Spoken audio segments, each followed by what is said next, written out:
This morning in Colombia, that's where President Juan Manuel Santos has announced he expects the permanent bilateral ceasefire with the FARC to be implemented December 16th and not January 1st of next year, as he had previously said.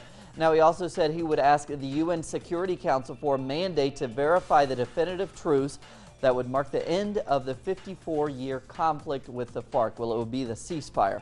The FARC has been insisting on a bilateral ceasefire for quite some time. And in previous rejections, the FARC have declared a unilateral ceasefire. Both sides have been negotiating peace in Cuba since November 2012 and recently set a March 23rd deadline for a final peace agreement. Our correspondent in Bogota now, Natalia Margarita, has reactions to Santos's announcements. For almost 4 months, the FARC have implemented a unilateral ceasefire. Since then, Colombia has experienced a reduction in violence not seen since 1974. That as according to the Conflict Analysis Center, whose director considers it's time to take the FARC ceasefire one step forward. We are late for the implementation of a bilateral ceasefire. Of course, that needs to be agreed within the peace negotiations, otherwise it won't be sustainable and have the verification mechanisms that are necessary for the legitimacy of a bilateral ceasefire. The verification mechanisms are among the issues President Santos has urged an agreement be reached on as a condition for a timely implementation of the bilateral ceasefire that the FARC has repeatedly called for.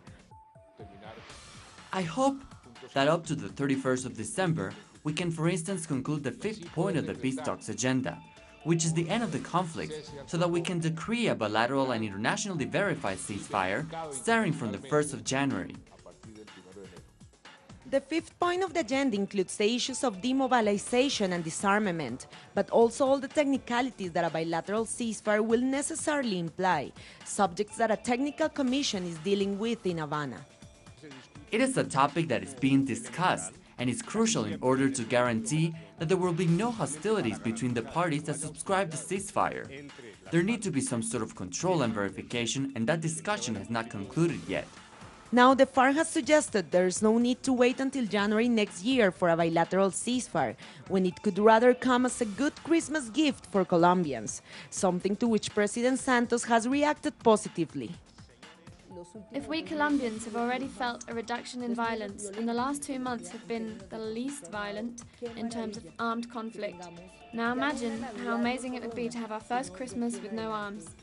The announcement comes right ahead of the beginning of a new round of peace talks next week, bringing high the expectations of many Colombians. Natalia Margarita, teleSUR, Bogotá.